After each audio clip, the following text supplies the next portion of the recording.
Weijie Chachue is an unlikely destination for a group of students from an American business school. After all, there are no businesses in this village of just 500 people, nestled amongst the hills around Lake Volta in eastern Ghana.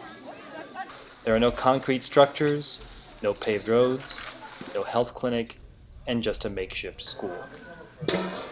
NYU's Stern International Volunteers, also called SIV, chose to work here because the people of Weijie Chachue were committed to their future, to build their community, to try the impossible. The purpose of SIV is to expose students to development experientially and holistically, through volunteering and traditional aid, but also by experimenting with entrepreneurship and business in the context of a new culture in a rural setting. Weijie Chachue is our partner community. Our volunteer project this year involved facilitating the construction of a new school. One of our students, an aspiring social entrepreneur himself, built a $60 computer and used the new school to pilot his innovation, in effect setting up a simple computer app. We use these very affordable mini PCs to build a fully functioning PC kit. Up until then, computer education in the school was done with just books.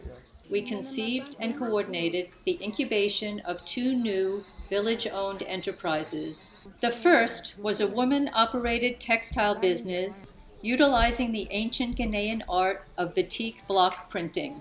I founded a company called Studio 189 that's based between Ghana and the United States. The second, a water business that would source and sell clean drinking water from a mechanized bore well. Our hypothesis was that these businesses, if run well, could generate employment for the village, create broader economic activity in the area, and contribute profits to sustainably fund much-needed infrastructure for the community. Studio 189, a Ghana-based fashion business co-founded by Stern alum Abrima Eruia and actress Rosario Dawson, was our partner for the batik business.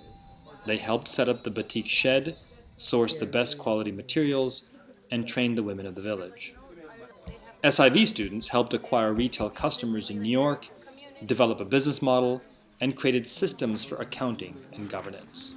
This community of 500 some odd people is gonna basically start a business. And our class was responsible for designing the business model for this village-owned enterprise.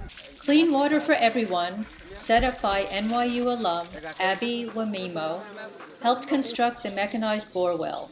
Here again, workmen from the village contributed to the project. SIV students surveyed the village and nearby villages to understand consumer demand for clean water and pricing. They also developed a business model and helped create systems for accounting and governance. It was for Weijie Chachue to decide how they would run these businesses over the long run, and they more than rose to the occasion. The Elderly Council appointed a board for each business, each comprising a majority of women. Each board appointed a CEO, bylaws were drafted, and board responsibilities were allocated. At the best of times, the odds are stacked against new businesses. What would be the chances of success in a remote location like this? But we learned that the language of business is universal, and instinct and intuition go a long way. For most of us, SIV is a life-changing experience. After all, we were able to apply our education to a real-world problem, making all the theories and concepts we had learned come to life. By working deeply in a microcosm, we were better able to see the bigger picture. We all have epiphanies and realize that whatever we do, we must make life count. But this year, we can see that the exchange with our village has been mutual. We can see that over 2 years of work, the community has been touched, and there is an air of aspiration. An ecosystem has been established. Over the decades, development institutions have spent billions on failed projects for the underserved, often because there was no homegrown way to sustain them. Perhaps by injecting a dose of entrepreneurship, our experiment may be different and prove to be a model for others. We leave Weijie Chachue with trepidation as to whether our experiment will work.